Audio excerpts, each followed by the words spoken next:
Le 8 mai 1945, l'Allemagne signa sa reddition inconditionnelle.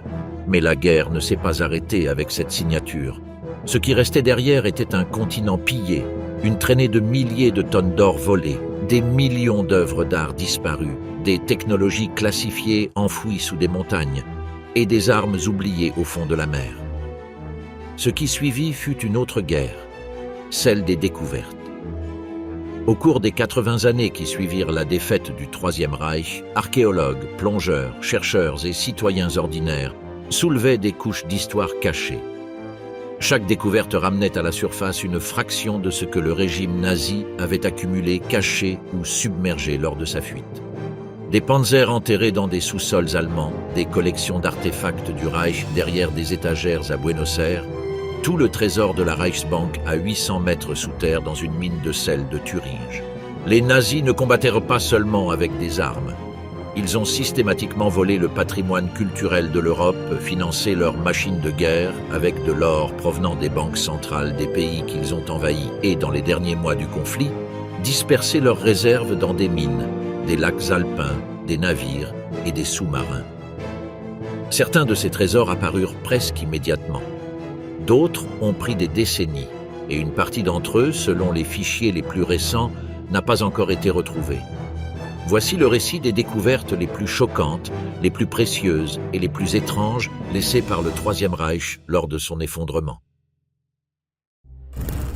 La grotte d'Aladin sous la Thuringe, l'or de Merkers.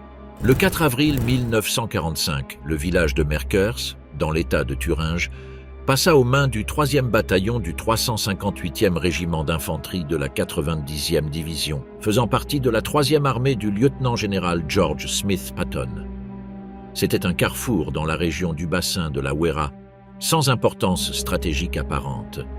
Mais ce qui se cachait en dessous était, à l'époque, probablement le plus grand dépôt de richesses concentrées sur la planète. Tout a commencé par une décision prise 2 mois plus tôt à Berlin. Le 3 février 1945, 937 bombardiers B-17 de la 8e force aérienne américaine larguèrent près de 2300 tonnes de bombes sur la capitale du Reich. Le bâtiment principal de la Reichsbank, situé au cœur financier de la ville, a été directement touché à 21 reprises. Les murs tinrent bon. Les coffres restèrent intacts. Mais Walter Funk, président de la Reichsbank et ministre du Reich de l'économie, savait qu'il ne résisterait pas à une autre attaque d'une ampleur égale et que l'avancée soviétique depuis l'Est était déjà irrésistible. Funk a pris la décision le 9 février. Tout devait quitter Berlin. L'ensemble des réserves de la Reichsbank, or, monnaie, billets, objets de valeur, seraient transférés dans un abri souterrain en Allemagne centrale. Le choix fut la mine de potassium Kaiseroda, appartenant à Wintershall AG, dans les environs de Merkers. La mine comprenait 50 km de tunnels creusés dans la roche salée, avec 5 entrées distinctes et une profondeur de travail de 800 mètres. Sa structure, presque indestructible pour l'aviation à l'époque, en faisait le meilleur abri disponible. Le transfert nécessitait 13 wagons de train. Le convoi parti le 9 février transportait 1000 sacs de billets de Reichsmark, 250 tonnes de lingots d'or et de pièces, ainsi qu'une fraction de la collection d'art que le régime avait accumulée au fil des années de pillage systématique. Dans les semaines qui suivirent, d'autres cargaisons arrivèrent, des collections de 14 musées allemands, des devises étrangères de plusieurs pays, ainsi que des valises contenant des bijoux et autres objets confisqués aux victimes des camps de la mort. Les 4 et 5 avril, des agents du corps de contre-espionnage, CETAIC, de la 90e division commencèrent à entendre des rumeurs parmi des civils déplacés dans la région. Aucun d'eux ne pouvait rien confirmer directement. Puis, le 6 avril, 2 Françaises qui avaient été travailleuses forcées dans la région ont été interceptées sur une route rurale. L'une d'elles était enceinte. La police militaire leur proposa un moyen de ramener au village. Alors qu'elle passait devant la mine de Kaiseroda, l'une des femmes commença à parler. Il a dit qu'il y avait de l'or là-dedans. Les Allemands l'avaient prise il y a quelques semaines. Elle le savait parce qu'elle avait travaillé à décharger des cartons.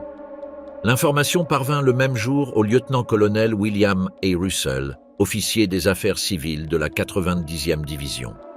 Russell se rendit à la mine, interrogea d'autres personnes déplacées à proximité et obtint d'autres confirmations.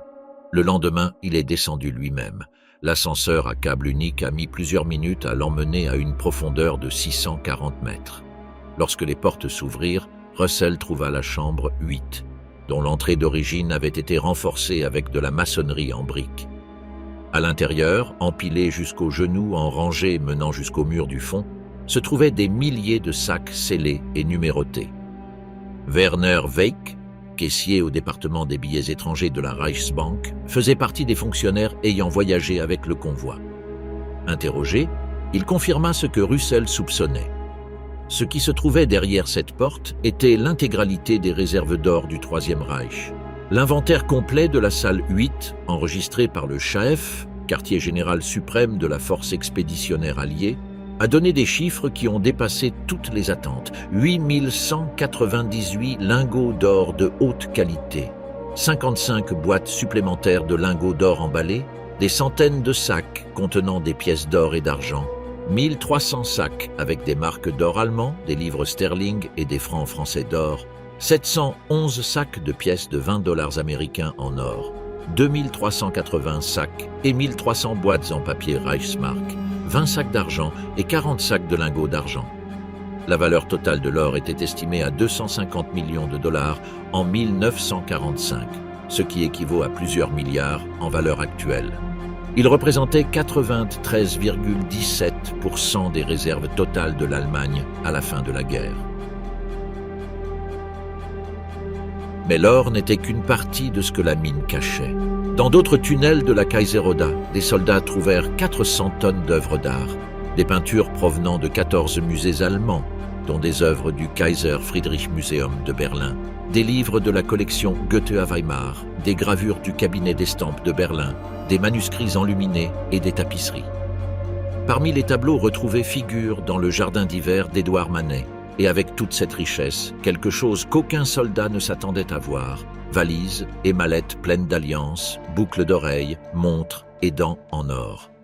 La Reichsbank recevait périodiquement ces envois de fonds de la SS. L'ancien fonctionnaire Albert Toms déclara par écrit en 1948 aux enquêteurs de Nuremberg. La banque avait accepté ces expéditions provenant des camps de la mort comme des matériaux exploitables dans les réserves de l'État. Le 12 avril, les généraux Dwight D. Eisenhower, Omar N. Bradley, George S. Patton et Manton S. Eddy descendirent en personne dans la mine. C'était une visite d'inspection top secrète, impossible à divulguer à la presse pour des raisons de sécurité. L'unique ascenseur à câble qui les transportait fut décrit plus tard par Bradley dans ses mémoires comme quelque chose qu'aucun d'eux n'oublierait. Lorsqu'ils sortirent de la cage et allumèrent les lanternes dans la chambre 8, le silence dura plusieurs secondes. Eisenhower ordonna que tout soit photographié immédiatement. Selon Bradley lui-même, Patton a dit quelque chose à propos de l'or que le général Bradley a décidé de ne pas publier dans son intégralité. L'urgence de l'extraction avait une raison géopolitique particulière.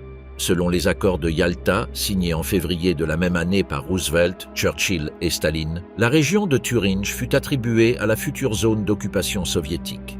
Une fois les armées alliées retirées de la région, l'armée rouge occuperait la région. Tout ce qui n'avait pas été extrait avant ce transfert resterait sous contrôle soviétique. Chaev ordonna une évacuation immédiate. L'exploitation nécessitait 32 camions de 10 tonnes et 11 750 caisses. L'extraction commença le 14 avril et se poursuivit pendant plusieurs jours sous une surveillance militaire intense. Un régiment complet a été détaché pour garder la mine pendant toute la durée de l'opération. Tout était transporté au bâtiment de la Reichsbank à Francfort, qui devint le dépôt de restitution des biens financiers du Reich allié pour les avoirs financiers. Les œuvres ont suivi une autre voie. Elles passèrent sous la garde du programme Monuments, Beaux-Arts et Archives, et les peintures les plus importantes furent envoyées à Washington, où la National Gallery les exposa pendant près de 2 ans avant d'être rendues au musée de Berlin en 1950. L'or confisqué aux victimes de la Shoah a fait l'objet d'un processus partiel de restitution qui s'est étendu sur plusieurs décennies. Les fonds ayant finalement été canalisés via des organisations juives internationales et des traités bilatéraux entre l'Allemagne et l'État d'Israël. Mais ce n'était pas la seule réserve. les 6,83% de l'or que Funk n'avait pas envoyé à Merkers allaient à une autre destination, la Bavière et les Alpes. Le colonel Friedrich Joseph Rauch, chef de la sécurité personnelle d'Hitler, organisa un convoi vers les montagnes du Karwendel dans les derniers jours d'avril. Au cours du voyage, au moins 2 fonctionnaires de la Reichsbank volèrent une partie des fonds à des fins personnelles. Emil Januszewski conserva 2 lingots d'or. Un autre responsable a conservé 5 boîtes de contenu non déclarées. Il est impossible de calculer combien de cas similaires sont survenus sans que personne ne l'enregistre. Le reste du convoi était caché dans les contreforts du mont Steinriegel.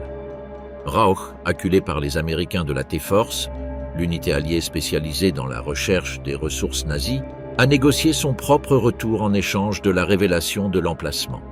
L'or a été récupéré. Mais la question que les chercheurs n'ont pas encore pu résoudre est de savoir combien de dépôts similaires, plus petits et plus dispersés, subsistent encore quelque part dans les montagnes du sud de l'Allemagne et de l'Autriche, attendant que quelqu'un disposant des bonnes cartes les trouve. L'art enterré sous les Alpes, Altaussee et le Führermuseum qui n'a jamais existé. Adolf Hitler avait un rêve qu'il ne pourrait jamais construire. Il l'avait conçu avant la guerre, dans les décennies où il se considérait comme un artiste frustré. Un musée dans sa ville natale de Linz, en Autriche, qui serait le plus grand du monde, le Führermuseum, un bâtiment monumental conçu par Albert Speer qui comprendrait, en plus de salles d'exposition, un opéra, un hôtel et une bibliothèque. La collection qui devait la remplir fut confiée à une équipe d'historiens de l'art et d'experts en peinture qui commencèrent à acquérir, puis à confisquer, des œuvres de tout le continent. Ce rêve est devenu le plus grand vol culturel de l'histoire. Le pillage a commencé en 1938 avec l'absorption de l'Autriche et de la Tchécoslovaquie. Les œuvres provenaient des musées des pays occupés, des églises et monastères, des galeries privées acquises à des prix dérisoires ou directement expropriées à leurs propriétaires juifs. Dans ses premières années, Hitler conservait une partie de la collection dans ses résidences et dans des musées allemands. Mais alors que les bombardements alliés faisaient rage sur les villes du Reich, il commença à chercher des abris plus sûrs. La mine de sel d'Altaussee, à environ 70 km au sud-est de Salzbourg, au cœur des Alpes autrichiennes, offrait des conditions quasi parfaites. Ses 137 tunnels de roches salées maintenaient une température constante de 8 degrés Celsius et une humidité relative de seulement 40%. À des profondeurs allant jusqu'à 800 mètres sous la surface, aucun bombardier ne pouvait l'atteindre. Emmerich Pöschmüller, le directeur de la mine, reçut l'ordre de préparer un espace à l'automne 1943. J'en aurais besoin de beaucoup. Entre août 1943 et les premiers mois de 1945, les nazis ont déplacé à Altaussee les travaux accumulés sous le code Sonderauftrag Linz, la commission spéciale de Linz. La collection d'Hitler pour le Führermuseum voyageait en plus d'1 millier de cartons, transportés dans 13 camions depuis différentes régions d'Europe. À celle-ci s'ajoutaient des œuvres provenant de musées, d'églises et de collections privées autrichiennes. Puis, à partir de février 1944, environ 4700 œuvres volées au reste du continent occupé. Au final, la mine d'Altaussee abritait 6577 peintures, 230 dessins et aquarelles, 954 estampes, 137 sculptures et 129 pièces d'armes et d'armures historiques. De plus, meubles, tapisseries, pièces de monnaie, livres et des dizaines de cartons contenant un contenu non identifié. Parmi tout cela figurait la Madone de Bruges de Michel-Ange, la statue en marbre volée à l'église Notre-Dame de Bruges en 1944, l'adoration de l'agneau mystique, le retable des frères Jean et Hubert van Eyck, volé à la cathédrale Saint-Bavo de Gand, des peintures de Rembrandt, Vermeer, Rubens, Bruegel et Léonard de Vinci, les bijoux de la famille Rothschild, et des œuvres d'art italiens transférées de Monte Cassino pour la collection personnelle d'Hermann Göring. Au printemps 1945, alors que le Troisième Reich s'effondrait, Hitler émit le soi-disant décret Néron. Toute infrastructure pouvant être utile à l'ennemi devait être détruite. August Heygruber, Gauleiter de Haute-Autriche et gouverneur régional, décida que le décret s'appliquait également aux œuvres d'art d'Altaussee.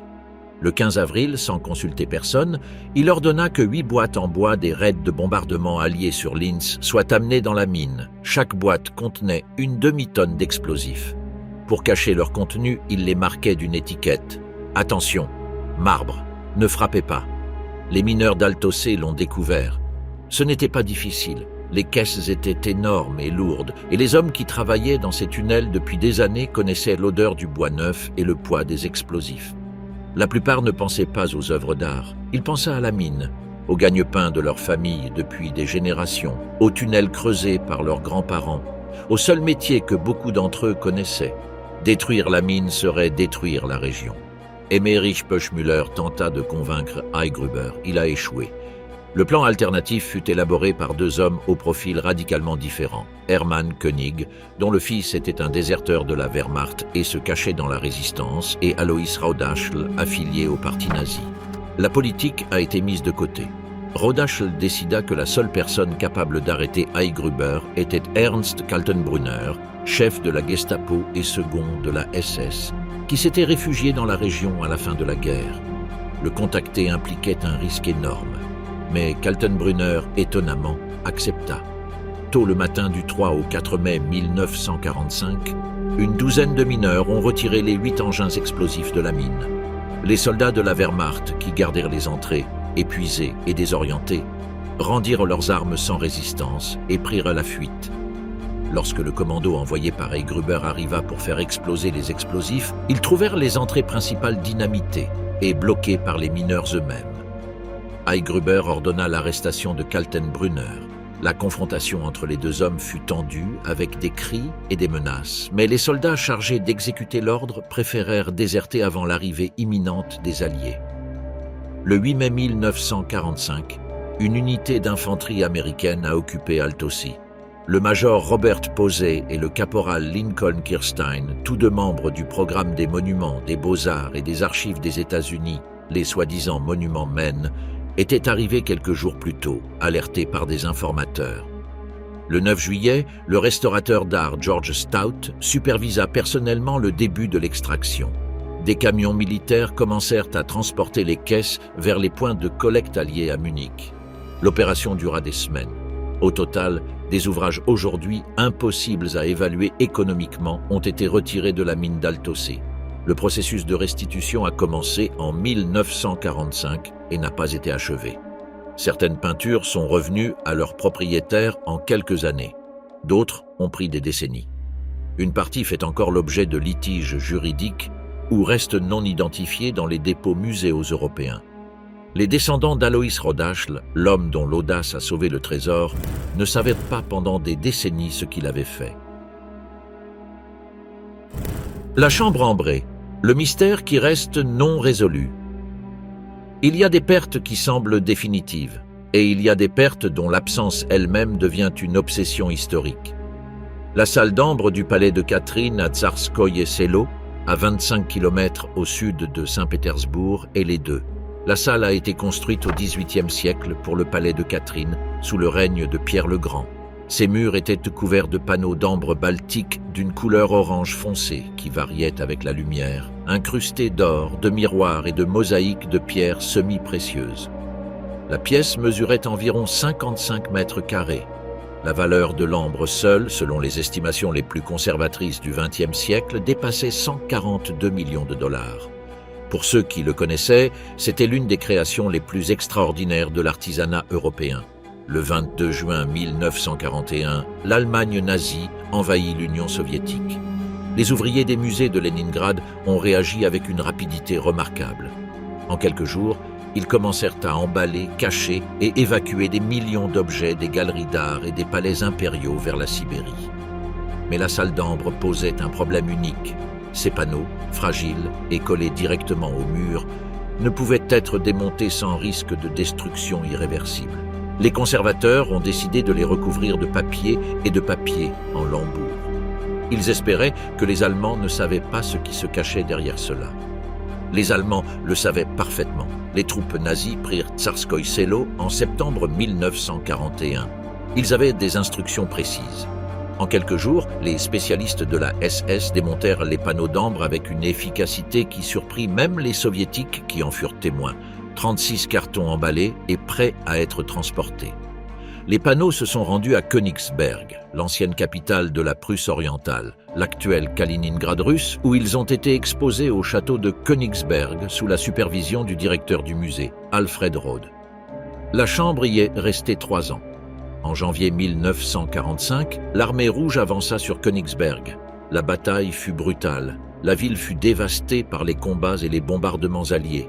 Alfred Rode mourut en décembre 1945, emportant avec lui des informations sur la destination finale des boîtes. Les soviétiques, en entrant dans la ville, ne trouvèrent pas les panneaux.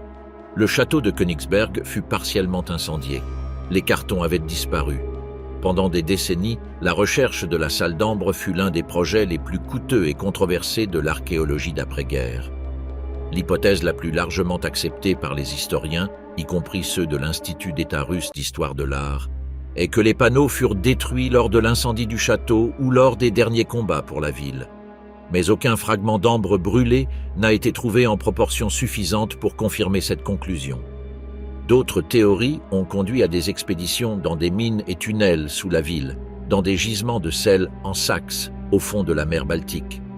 À la fin des années 1990, une de ces recherches a donné un résultat inattendu. En Allemagne, lors d'une tentative de la revendre sur le marché des antiquités, des fragments originaux de la pièce ont été confisqués, dont une mosaïque d'ambre et une commode en ambre. La fouille révéla qu'ils avaient été volés par un officier SS comme butin personnel.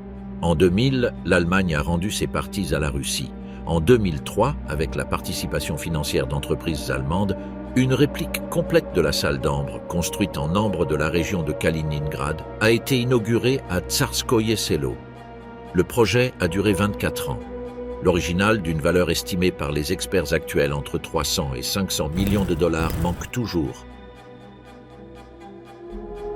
Le butin à l'Est. Les trésors volés à l'Union soviétique. La galerie Tretiakov à Moscou était et reste toujours le plus grand musée d'art russe au monde. Au début de la guerre, l'équipe du musée a évacué une grande partie de sa collection vers la Sibérie. Mais tout ne pouvait pas être transporté à temps. Plus de 30 tableaux de Tretiakov avaient été prêtés pour être exposés lors des missions diplomatiques soviétiques en Allemagne, en Autriche, en Tchécoslovaquie et en Pologne. Lorsque les soi-disant Kunstschutzbataillon, les bataillons nazis pour la protection de l'art, commencèrent leurs opérations, ces œuvres furent parmi les premières à disparaître. Les pertes soviétiques en patrimoine culturel pendant la Seconde Guerre mondiale sont d'une ampleur difficile à assimiler. Plus de 400 musées ont été endommagés ou complètement détruits. Les bibliothèques ont perdu 115 millions d'œuvres imprimées. Dans les 18 volumes du catalogue officiel compilé après la guerre, répertoire des biens culturels spoliés pendant la Seconde Guerre mondiale, on trouve 1 177 291 objets provenant de musées soviétiques qui ont été volés ou détruits. Le dossier, publié par l'Institut Lostart russe, continue d'être mis à jour. Parmi les vols documentés qui ont conduit à des découvertes ultérieures, celui des jardins de Peterhof se distingue. Le palais impérial de Peterhof, situé à 29 km à l'ouest de Leningrad, était célèbre pour ses systèmes de fontaines et ses sculptures en bronze. Les ouvriers du musée, anticipant l'occupation, réussirent à enterrer de nombreuses statues avant l'arrivée des Allemands. Certains furent transférés à la cathédrale Saint-Isaac à Saint-Pétersbourg pour leur protection. Mais lorsque Peterhof fut libéré en janvier 1944, plusieurs objets cruciaux ne firent pas leur apparition. La statue de Samson, symbole de la fontaine principale du jardin, la figure représentant la rivière Volkhov ainsi que d'autres sculptures avaient disparu sans laisser de traces. Dans le cas de la galerie Tretiakov, certaines œuvres sont parues des décennies plus tard.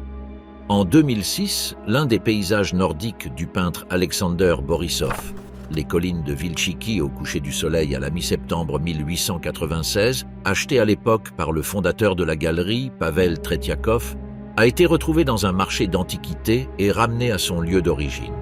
Son absence avait duré 65 ans. Les œuvres de Nikolai Dubovskoy, Vladimir Makovsky et Ivan Shishkin également disparues dans les premiers mois de l'invasion, restent introuvables à ce jour. La pièce derrière la bibliothèque, la collection de Béccar.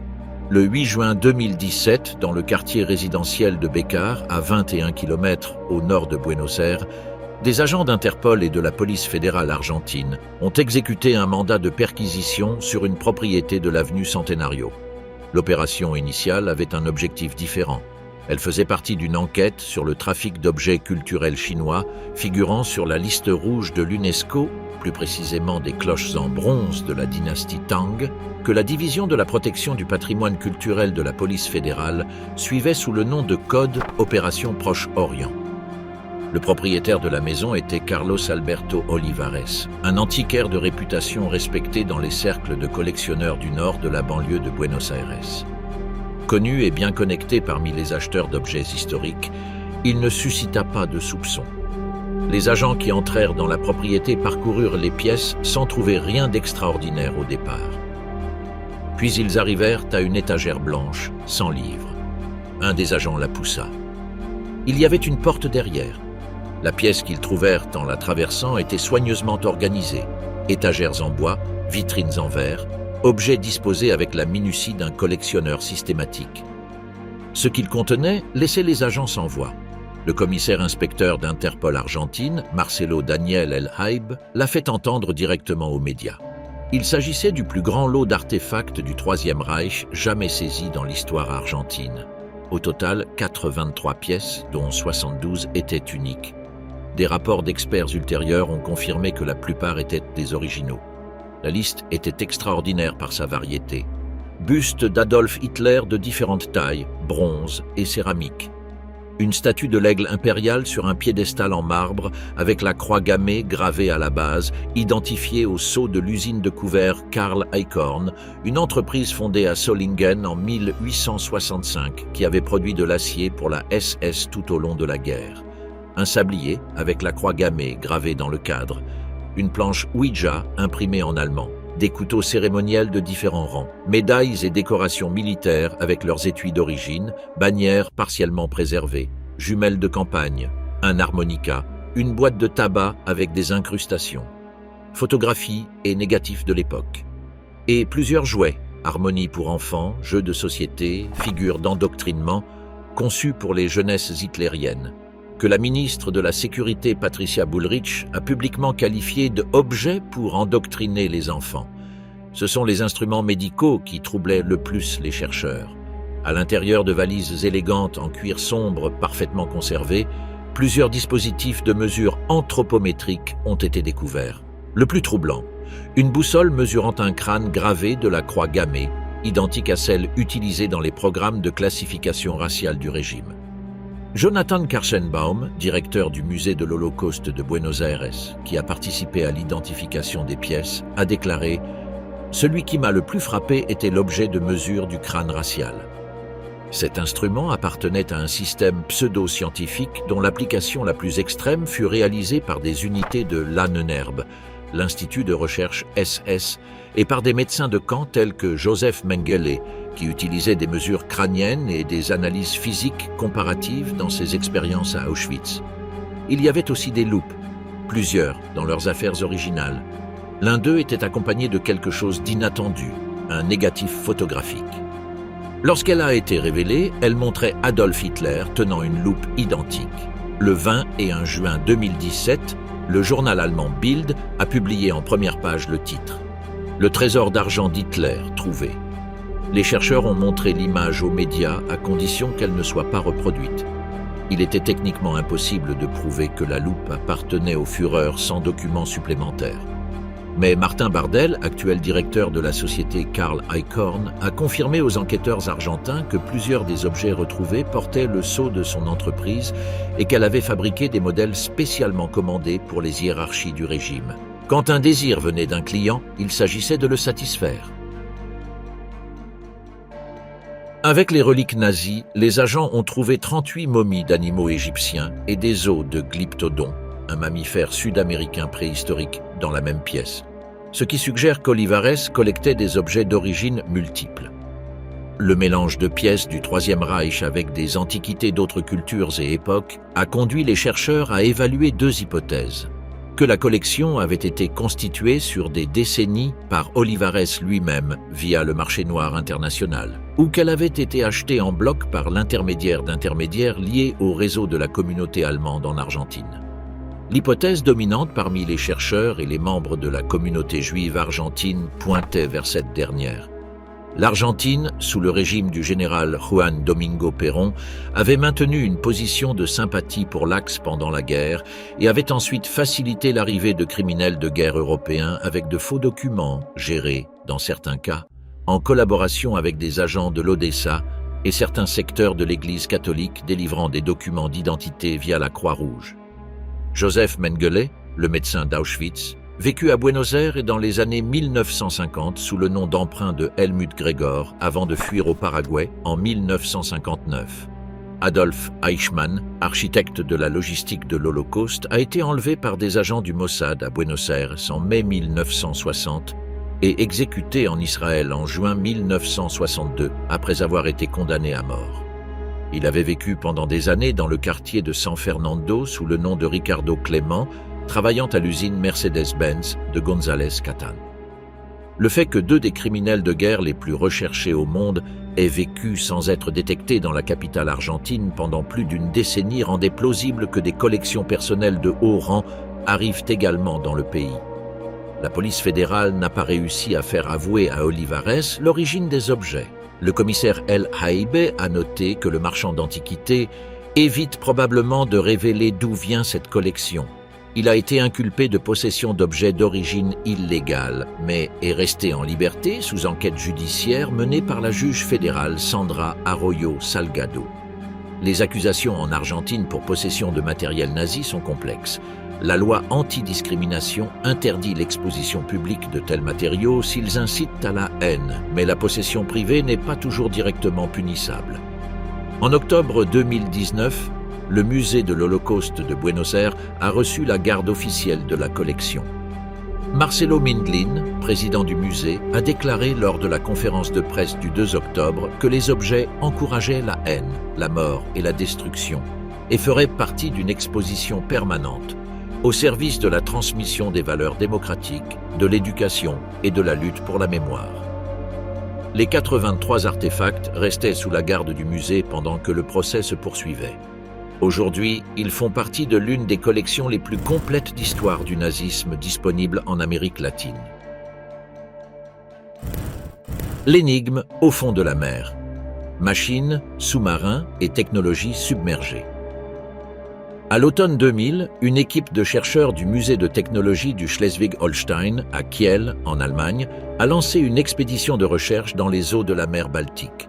Ils cherchaient des restes de machines et d'équipements militaires coulés dans les derniers jours de la guerre. Parmi leurs équipements figuraient des sonars à balayage latéral et des caméras de profondeur. Ce qu'ils ne s'attendaient pas à trouver, c'était une machine Enigma. La machine Enigma était le dispositif de chiffrement le plus sophistiqué de son époque. Le modèle naval M4, adopté par la Kriegsmarine en 1942, généra un nombre si important de combinaisons de clés qu'il fallut des années aux experts alliés pour trouver la méthode de le déchiffrer. Le travail des mathématiciens de Bletchley Park, en particulier celui d'Alan Turing et Gordon Welshman, ainsi que la capture de machines et de manuels dans des opérations à risque extrême, furent déterminants au cours de la guerre. Dans les derniers jours du conflit, lorsqu'il devint clair que l'Allemagne ne pourrait pas résister, les équipages de la Kriegsmarine reçurent l'ordre de détruire ou de couler tout le matériel cryptographique. Des milliers de machines et de documents ont été jetés à la mer, enterrés ou brûlés. Les services de renseignement alliés savaient que de nombreux énigmas avaient été détruits de cette manière et que leur récupération serait presque impossible. La machine trouvée au fond de la Baltique, en 2000, était en un état remarquable. La croûte rouillée des algues et des sédiments l'avait protégée de l'oxydation dans les mois qui ont suivi son enfoncement. Après un processus de restauration méticuleux, les restaurateurs ont confirmé qu'il s'agissait d'un modèle M 3A3 rotor fonctionnel dans ses mécanismes de base. À l'époque, elle faisait partie des quelques 50 machines Enigma complètes encore connues dans le monde. Aujourd'hui, Elle est conservée au musée de la technologie de Kiel. En 2013, des plongeurs bénévoles de l'organisation environnementale NABU ont trouvé une autre machine Enigma dans la mer Baltique, près de l'île de Fehmarn, lors d'une opération de nettoyage de filets de pêche abandonnés. La machine était emmêlée dans un filet de 25 mètres de profondeur. Des analyses ultérieures confirmèrent son authenticité et son origine navale. C'était précisément la circonstance la plus probable de son naufrage, l'équipage d'un navire ou d'un sous-marin qui l'avait jeté par-dessus bord afin qu'il ne tombe pas aux mains des Alliés dans les derniers jours d'avril ou début mai 1945. Le cas du sous-marin U-534 est peut-être plus dramatique. Le 5 mai 1945, 3 jours avant la capitulation allemande, l'U-534, un sous-marin de type 9C/40 fut attaqué par un avion britannique Liberator de l'escadron RAF 86 à Kattegat, dans le nord du Danemark. Le sous-marin a coulé à une profondeur de 68 mètres. 52 de ses 52 membres d'équipage survécurent. 3 sont morts. L'U-534 resta au fond de la mer pendant 48 ans. En 1993, l'homme d'affaires danois Carsten Ray a financé l'opération de reconstruction. Avec un bateau de sauvetage et du matériel de plongée, le sous-marin fut remonté du fond du Kattegat et transporté sur le continent. Ce qu'ils trouvèrent à l'intérieur était un mélange de quotidien et d'historique. Effets personnels de l'équipage, documents opérationnels classifiés, équipements techniques de la dernière période de la guerre et, selon les sources des enquêteurs ayant participé à l'extraction, des indices d'armes expérimentales. L'U-534 est exposé aujourd'hui, sectionné pour inspection, au Birkenhead Submarine Museum dans le nord-ouest de l'Angleterre. Une autre découverte de sous-marins d'un ordre différent eut lieu en 1944 au large de l'île de Vis, en Croatie, lorsqu'un bombardier américain B-17G du 97e groupe de bombardement fut abattu par l'artillerie antiaérienne allemande. L'appareil, avec plusieurs moteurs endommagés, parvint à planer encore quelques kilomètres avant d'entrer dans l'eau à environ 50 mètres de la côte croate. L'équipage s'échappa sur des radeaux. L'avion a coulé presque intact à 70 mètres de profondeur. Des décennies plus tard, lorsque des plongeurs sportifs ont commencé à explorer l'épave, ils ont découvert l'un des B-17 les mieux conservés au monde immergé. Ses moteurs, son fuselage et certaines parties de son armement restent presque en position d'origine. Le site est aujourd'hui une destination de plongée réputée parmi les passionnés d'histoire militaire. Le trésor d'argent dans l'Atlantique, SS Gaer-Sopa et SS City of Cairo. Le 16 février 1941, à 22 h, le cargo britannique SS Gaer-Sopa naviguait seul dans l'Atlantique Nord, à 300 miles au sud-ouest de la côte de Galway, en Irlande. C'était un navire à coque en acier de 125 mètres de long, construit en 1919, appartenant à la British India Steam Navigation Company Limited de Londres. Il avait quitté Calcutta en décembre 1940 avec une cargaison de lingots d'argent, de fonte brute et de thé. Il a terminé le cap de Bonne-Espérance, fait escale à Freetown en Sierra Leone et a rejoint un convoi allié à destination de la Grande-Bretagne sous le commandement du capitaine Gerald Hyland. Le convoi navigua en formation pendant plusieurs jours, mais en entrant dans les eaux les plus dangereuses de l'Atlantique Nord, le Gaer-Sopa fut laissé derrière. Une tempête et des problèmes de carburant l'ont séparé du groupe principal. Il continua seul. Un avion de reconnaissance allemand Focke-Wulf FW-200 Condor l'a localisé dans l'après-midi du 16. Le signal a été transmis au sous-marin U-101, commandé par le capitaine-lieutenant Ernst Mengersen, qui opérait dans cette bande de l'Atlantique. La torpille a frappé la coque du Gaer-Sopa cette même nuit.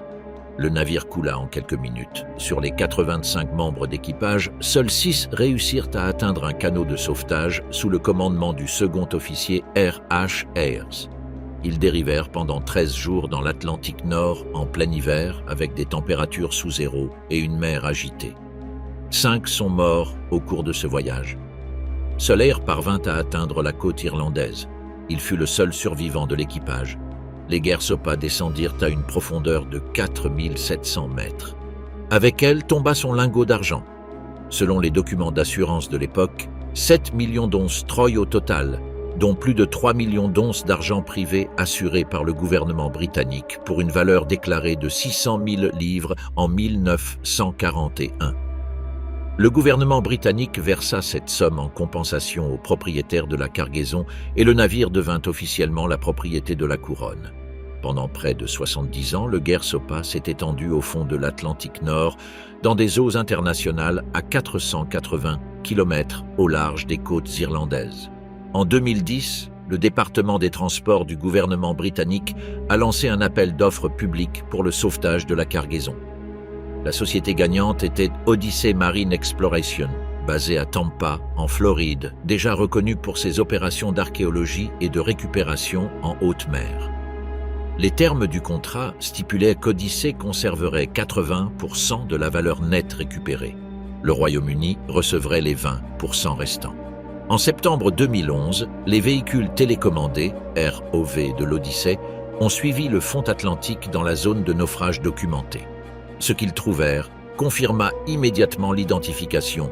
La coque du Guerre Sopa reposait au fond essentiellement intacte, avec les écoutilles et la superstructure encore reconnaissables.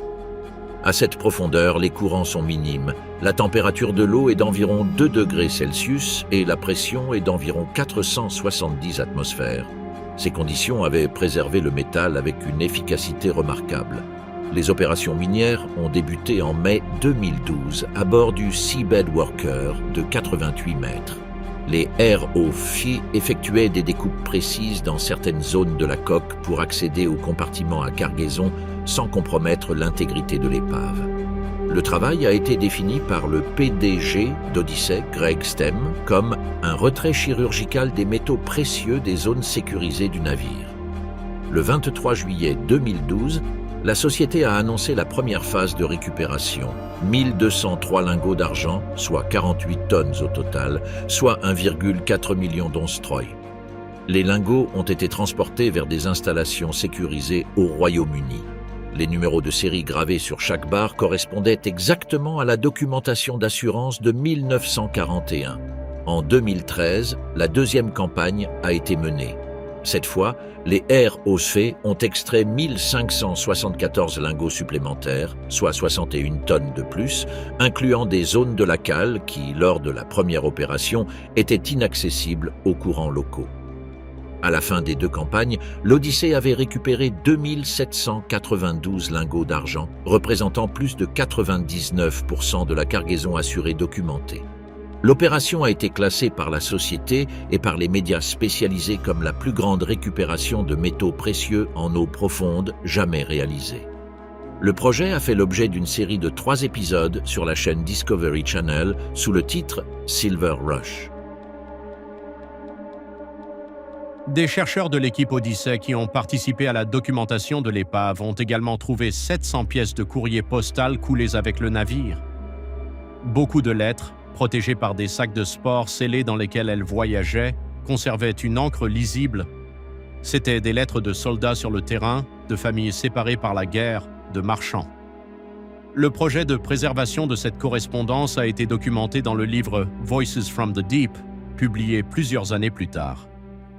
L'histoire du SS City of Cairo présente des points de contact notables avec celle du Guerre Sopa, mais sa cargaison était différente et sa profondeur de repos bien plus grande. Le City of Cairo était un navire de passagers et de fret de l'Union Castle Line de 8034 tonnes brutes qui quitta Bombay en octobre 1942 à destination de la Grande-Bretagne. Dans ces cales, elle transportait une cargaison secrète, environ 100 tonnes de pièces d'argent en roupies indiennes, envoyées par le gouvernement britannique indien pour financer l'effort de guerre allié. La valeur de la cargaison au prix de 1942 était estimée à plusieurs millions de livres. Le 6 novembre 1942, le sous-marin allemand U-68, commandé par le corvetten-capitaine Karl Friedrich Merten, torpilla la ville du Caire dans l'Atlantique Sud, à environ 2600 km de l'île de l'Ascension. L'attaque a tué 104 des 302 passagers et membres d'équipage. Les survivants furent répartis dans plusieurs canaux de sauvetage qui dérivèrent pendant des semaines à travers l'Atlantique. Un seul d'entre eux a été sauvé. L'épave du City of Cairo fut l'une des plus meurtrières de l'Atlantique Sud. Le navire reposa pendant près de 70 ans à une profondeur de plus de 5000 mètres, à la limite de l'opérabilité de la plupart des équipements de récupération disponibles. En 2011, la même année où Odyssey a trouvé le Guer Sopa, une équipe de chercheurs a localisé l'épave de la ville du Caire. Les opérations d'extraction de la cargaison d'argent commencèrent dans les années suivantes et s'étendirent sur plusieurs saisons. La profondeur extrême faisait que chaque plongée des ROV nécessitait des heures juste en descendant et en montant. Des millions de pièces d'argent furent extraites lors de campagnes successives. Beaucoup d'entre eux, lorsqu'ils refaisaient ma surface après des décennies d'immersion dans l'eau salée à cette pression, présentaient une patine sombre mais leur relief restait parfaitement défini. La valeur commerciale des deux récupérations, celle du Guer Sopa et celle de la ville du Caire, était considérable, mais la valeur historique et documentaire dépassait largement la valeur économique. Les deux épaves témoignent physiquement de la guerre sous-marine menée par les sous-marins allemands dans l'Atlantique entre 1939 et 1945. La soi-disant Tonnage-Schlacht, la bataille de tonnage, conçue par l'amiral Karl Dönitz comme la méthode d'étranglement économique de la Grande-Bretagne en coulant systématiquement son transport maritime. Entre 1939 et 1945, des sous-marins allemands coulèrent 2779 navires marchands alliés pour un déplacement total de 14,1 millions de tonnes. Le Guer Sopa et la ville du Caire sont deux de ces numéros transformés en objets tangibles, en lingots avec des numéros de série qu'on peut toucher, en lettres lisibles. Les armes oubliées, chars, fusils et arsenaux sous terre. Toutes les découvertes d'après-guerre ne sont pas des peintures ou des métaux précieux. Certains sont carrément dangereux. En 2014, à Heikendorf, près de Kiel, en Allemagne, la police a répondu à une plainte concernant un bien contenant des objets suspects. Le propriétaire, un collectionneur de 78 ans identifié uniquement par ses initiales comme WH, était connu dans la communauté comme un passionné excentrique d'artefacts historiques. Les officiers qui entrèrent dans la maison et commencèrent à fouiller le sous-sol trouvèrent ce qui aurait pris 9 heures à enlever avec du matériel d'ingénierie lourd, un Panzer V Panther de la Seconde Guerre mondiale, entièrement intact, avec son blindage de 81 mm et 45 tonnes d'acier. À côté, un canon anti-aérien Flak 88, une torpille navale, des armes automatiques et plusieurs milliers de cartouches. Le Panther était l'un des chars les plus redoutés de la guerre. Introduit en 1943 sur le front de l'Est après la bataille de Koursk, il avait été conçu en réponse aux T-34 soviétiques. En posséder un était techniquement illégal en Allemagne selon la loi sur le contrôle des armes de guerre. Le bureau du procureur local a porté plainte contre le propriétaire. Le char fut transféré dans un musée et l'arsenal, y compris les torpilles et les obus, nécessitait l'évacuation préventive des habitants de la région lors de la journée d'extraction. En 2017, lors d'une rénovation du toit d'une maison dans la ville d'Oberndorf am Neckar, dans l'état du Bade-Württemberg, le propriétaire a découvert des objets métalliques cachés à l'intérieur des murs. L'analyse des experts confirma qu'il s'agissait de 3 fusils STG-44, Sturmgewehr 44, le premier fusil d'assaut de l'histoire, développé par la société CGNL sous la direction technique de Hugo Schmeisser et adopté par la Wehrmacht en 1944. Le STG-44 était caché dans ces murs pendant plus de 70 ans. L'arme qui a directement influencé la conception de l'AK-47 et du M16 a été recherchée pendant des décennies par des collectionneurs et des musées. Les 3 spécimens trouvés à Oberndorf étaient dans un état de conservation remarquable.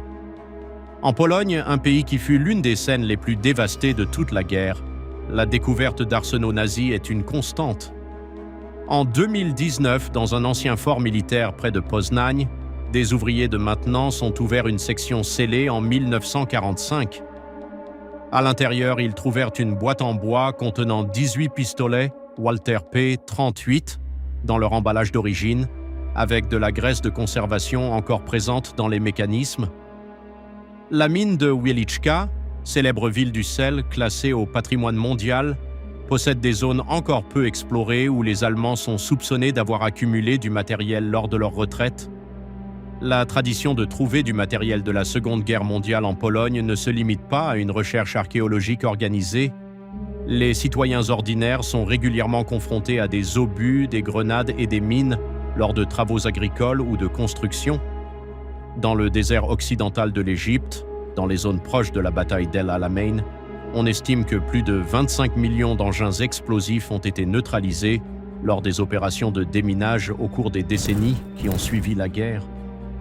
Les opérations de nettoyage se poursuivent aujourd'hui. Opération Flight of the Eagle, l'or nazi qui s'est échappé. Dans la nuit du 9 au 10 août 1944, une voiture officielle immatriculée par l'état-major traversa le pont du Rhin à Strasbourg. Le passager était le SS Obergruppenführer Scheid, qui détenait également le titre civil de docteur et dirigeait la société industrielle Hermadorf et Schenburg Company. Sa destination était l'hôtel Maison Rouge, au cœur de la ville alsacienne. Là, dans une salle réservée, certains des hommes les plus puissants de l'économie allemande attendaient. Des représentants de Volkswagen, Krupp, Messerschmitt, Röchling et la société chimique IG Farben, entre autres. Scheid présida la réunion au nom du Reichsleiter Martin Bormann, qui n'était pas physiquement présent mais avait envoyé des instructions précises. Les mesures qui seront prises à la suite de cette réunion détermineront l'avenir de l'Allemagne après la guerre. Le discours de Scheid était direct. La guerre ne pouvait pas être gagnée militairement. Le Reich devait planifier sa continuité économique. Les entreprises allemandes devaient immédiatement commencer à transférer des actifs, capitaux, brevets, propriétés intellectuelles, technologies, vers des pays neutres et vers l'Amérique du Sud, afin que, lorsque le régime tomberait, l'infrastructure économique allemande survivrait intacte sous des structures corporatives que les Alliés ne pouvaient pas confisquer directement. Le docteur Boss, qui a pris le compte-rendu de la réunion, a écrit « Après la défaite de l'Allemagne, le parti nazi reconnaît que certains de ses dirigeants les plus connus seront condamnés comme criminels de guerre. Cependant, en coopération avec les industriels, elle organise l'affectation de ses membres les plus importants, mais moins visibles dans diverses usines allemandes en tant qu'experts techniques ou membres de ses bureaux de recherche et de conception. Le rapport de cette réunion est arrivé à l'OSS, le Bureau des services stratégiques des États-Unis, prédécesseur de la CIA, par l'intermédiaire d'un agent double à Strasbourg. Il a été catalogué, archivé et partiellement déclassifié dans les décennies suivantes. Le chercheur Jim Keith, dans son analyse des dossiers de l'OSS publié dans les années 1990, a cité le résumé interne de l'agence de 1945. Les membres du parti nazi, les industriels allemands et l'armée allemande, reconnaissant que leur victoire ne peut plus être atteinte, développent des projets commerciaux d'après-guerre, tentent de renouveler et de consolider des amitiés dans les milieux d'affaires étrangers et planifient le renouvellement des accords de cartel d'avant-guerre. Bormann exécuta le plan avec la méticulosité qui le caractérisait. Surnommé par ses assistants l'éminence brune, en raison de sa capacité à opérer sans visibilité publique, il avait géré les finances personnelles d'Hitler et le fonds Adolf Hitler pour l'industrie allemande, un système de contribution volontaire de la part d'hommes d'affaires qu'il redistribuait en gratification aux dirigeants du parti tout au long de la guerre. Elle disposait de contacts à tous les niveaux du système financier européen, d'accès au réseau bancaire suisse et de relations directes avec les filiales internationales des plus grands conglomérats industriels allemands. L'opération a créé 750 sociétés écrans au Portugal, en Espagne, en Suède, en Suisse, en Turquie et en Argentine. Le mécanisme était simple mais efficace. Les actions de ces sociétés étaient émises en titre au porteur, sans enregistrement d'identité. Quiconque possédait physiquement la majorité des actions contrôlait la société. Il n'y avait aucun moyen de retrouver les vrais propriétaires. Hermann Schmitz, directeur d'IG Farben et ancien président de la Chase National Bank de New York, où il avait été président pendant 7 ans avant la guerre, a coordonné la liaison des nouvelles sociétés écrans avec le réseau de filiales internationales que Farben maintenait dans des dizaines de pays. Dans sa déclaration aux enquêteurs de Nuremberg, Schmitz a décrit en détail comment chaque représentant régional Farben à l'étranger avait contribué à la création des 750 nouvelles entreprises que Bormann avait ordonné de créer. Le volume de capital transféré via la Suisse fut monumental. Des chercheurs du comité Volcker, créé en 1996 par le Congrès américain pour examiner les relations financières entre les banques suisses et le régime nazi, ont estimé qu'environ 15 milliards de Reichsmark étaient passés par la banque suisse durant cette période.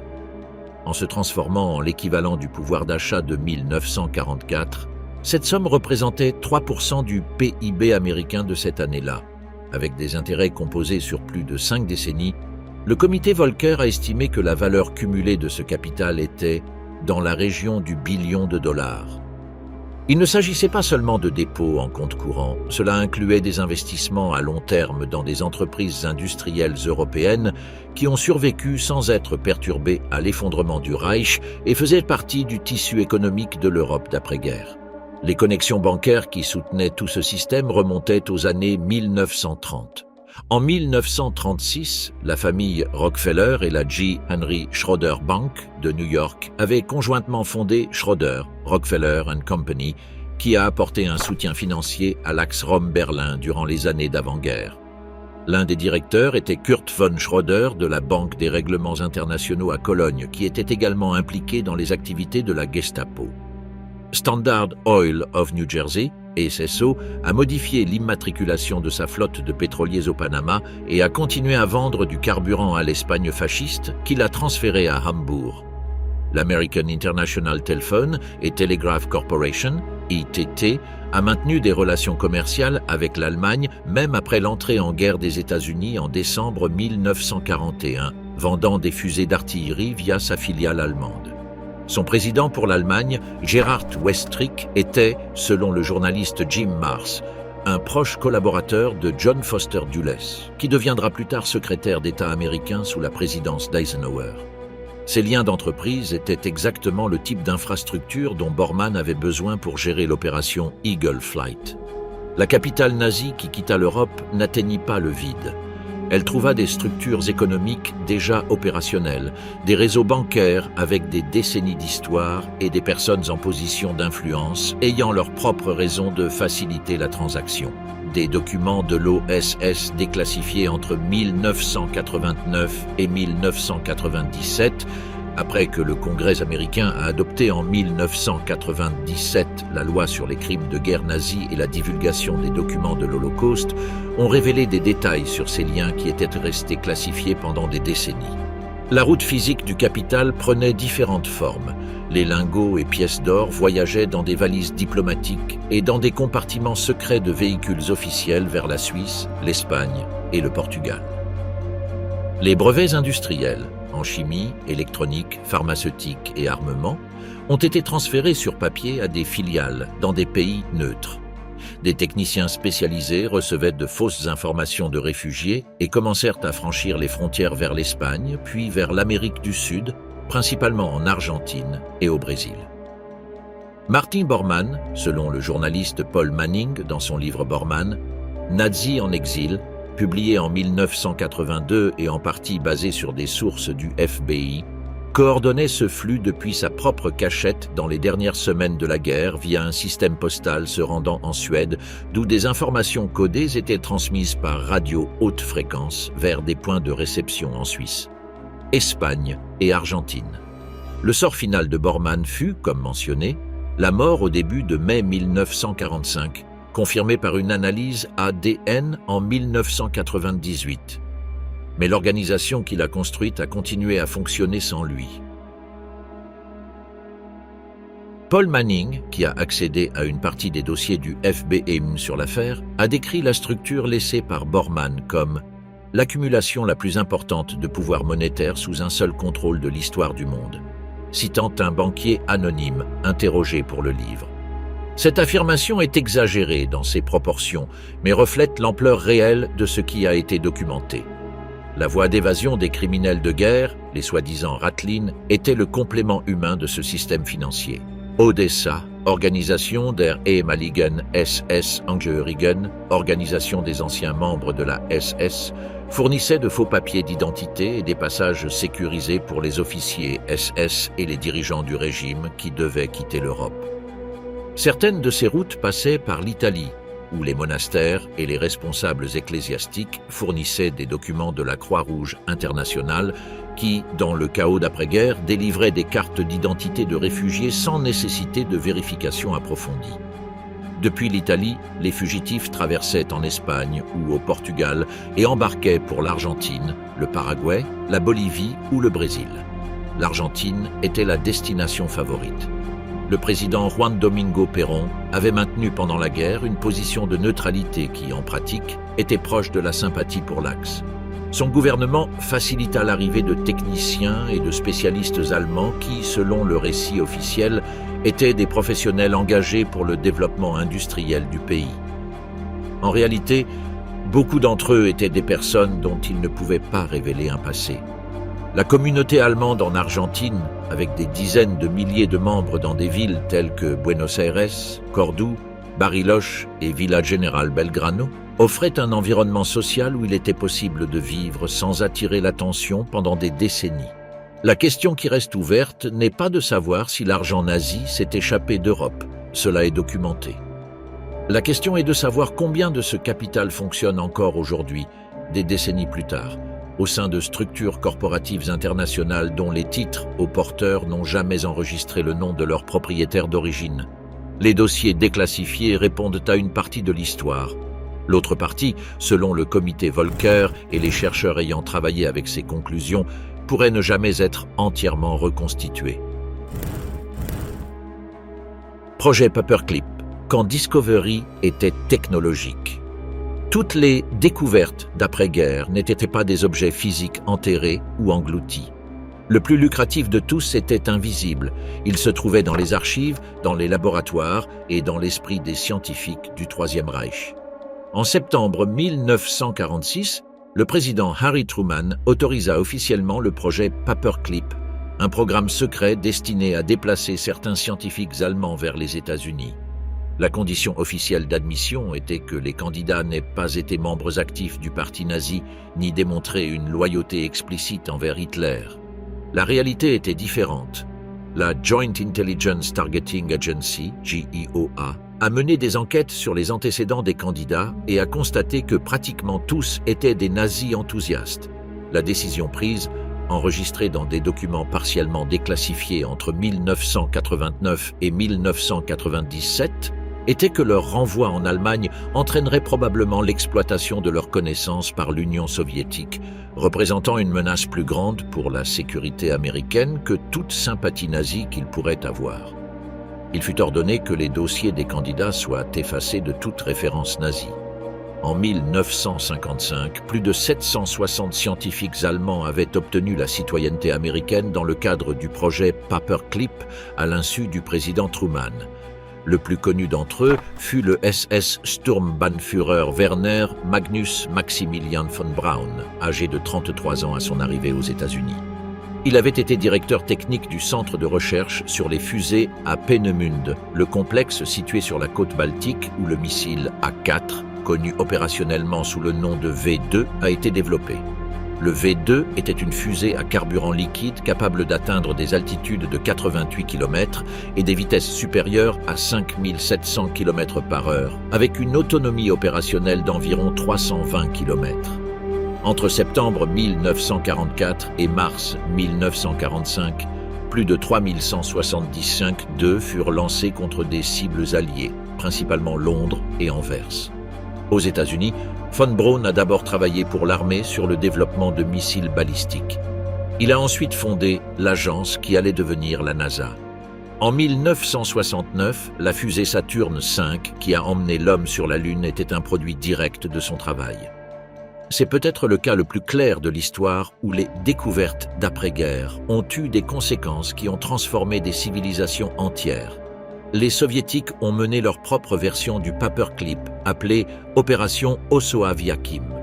En octobre 1946, les services de renseignement soviétiques transférèrent de force plus de 2500 spécialistes allemands en Union soviétique, ainsi que leurs familles et leur équipement, lors d'une opération menée en une seule nuit. Parmi eux figuraient des ingénieurs aéronautiques, des experts en carburant et des physiciens nucléaires. Helmut Grötrup, l'un des plus proches collaborateurs de von Braun à Peenemünde, a fini par travailler pour le programme de missiles soviétique qui allait plus tard donner naissance aux fusées Soyouz.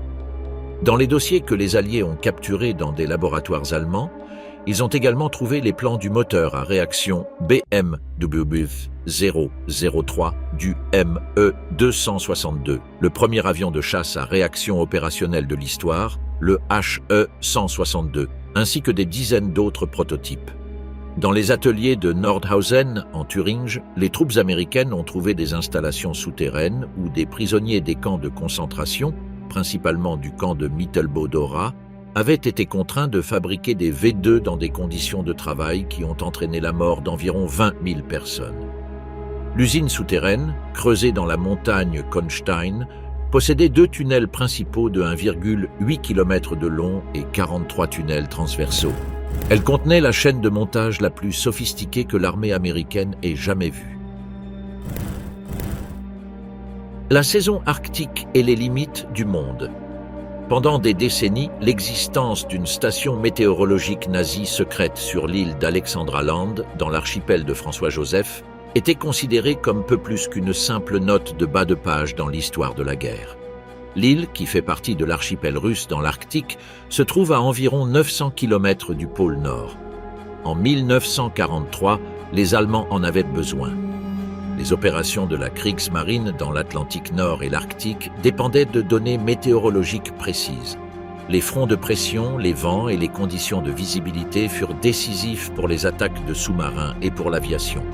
Les stations météorologiques conventionnelles en Europe étaient sous contrôle allié, et l'espionnage météorologique devint l'un des conflits secondaires les moins connus mais les plus essentiels de la guerre. En août 1943, le sous-marin allemand U-255 transporta l'équipe de station Schatzgräber, chasseurs de trésors, sur l'île d'Alexandra-Land. 10 hommes sous le commandement de Wilhelm Deige, météorologue et officier SS. L'équipe a atterri avec du matériel technique, des armes, des provisions pour plusieurs mois et tout ce qu'il fallait pour établir une installation permanente. Pendant des mois, ils ont transmis des données météorologiques codées qui étaient directement envoyées au centre de planification des opérations navales et aériennes en Norvège et en Allemagne. En août 1944, l'équipe a été évacuée. La gare a été scellée. En 2016, une expédition scientifique russe est arrivée sur l'île d'Alexandra-Land et a découvert les vestiges de la station Schatzgräber. Le pergélisol arctique avait préservé les matériaux avec une fidélité extraordinaire. Les enquêteurs ont trouvé environ 500 artefacts, munitions, instruments de mesure, équipements radio, ustensiles de cuisine, bouteilles d'huile et de confiture, documents et effets personnels de l'équipage. Les températures extrêmes de la région, qui atteignent moins 25 degrés Celsius même en été, avaient empêché la décomposition complète des matières organiques. C'était une capsule temporelle du conflit le plus destructeur de l'histoire, intacte à 900 km du pôle Nord. L'art revenu, des collections récupérées du marché noir. L'histoire de la restitution des œuvres volées par les nazis ne s'est pas arrêtée en 1945, 1950 ou 1970. Continuez aujourd'hui. En 2012, les douanes allemandes ont perquisitionné l'appartement de Cornelius Gurlitt dans le quartier de Schwabing à Munich dans le cadre d'une enquête pour évasion fiscale. Dans l'appartement d'un homme de 80 ans vivant en isolement absolu, les agents ont trouvé 1280 œuvres d'art empilées sur les murs, certaines détériorées par les conditions de stockage. L'enregistrement officiel de la collection a révélé des peintures de Picasso, Matisse, Chagall, Beckmann et des dizaines d'autres artistes. Beaucoup de ces œuvres avaient été confisquées par le régime nazi à leurs propriétaires juifs légitimes entre 1933 et 1945 dans le cadre du pillage systématique de l'action Entartete Kunst, le programme de confiscation de l'art dégénéré et de la politique générale d'expropriation des biens juifs. Le père de Cornelius, Hildebrand Gurlitt, avait été l'un des marchands d'art officiellement autorisés par le Reich à liquider les collections confisquées. Il comptait au total 4 concessionnaires autorisés. Gurlitt en faisait partie. Certaines œuvres furent vendues à l'étranger, d'autres qu'il garda pour lui-même. La collection passa à son fils à la fin de la guerre et il vécut pendant des décennies grâce à la vente discrète de pièces sur le marché international. Le scandale déclenché par la découverte de Munich accéléra les efforts internationaux pour systématiser l'identification des œuvres d'origine nazie. La base de données londonienne Art Loss Register a enregistré plus de 700 000 œuvres d'art disparues pendant la Seconde Guerre mondiale. On estime qu'entre 10 et 20% des œuvres actuellement en circulation sur le marché de l'art haut de gamme présentent des lacunes dans leur histoire de propriété coïncidant avec la période 1933 à 1945. En Argentine, la peinture décrite dans des documents d'après-guerre comme Portrait d'une dame, une peinture du XVIIIe siècle volée à un collectionneur pendant l'occupation nazie, a été localisée accidentellement en 2017 lorsqu'un chercheur a remarqué son image dans le catalogue photo inclus dans une publicité immobilière. La photographie montrait l'intérieur de la maison d'un ancien officier nazi installé en Argentine après la guerre. Le tableau, qui avait passé des décennies accroché au mur d'une résidence privée à Buenos Aires, a été identifié, retiré par les autorités argentines et rendu aux héritiers de son propriétaire d'origine. Chaque année, la Commission pour le pillage nazi et les différentes agences nationales de restitution traitent des dizaines de demandes. La plupart concernent des œuvres conservées dans des musées publics depuis des décennies ou dans des collections privées de personnes qui les ont acquises de bonne foi.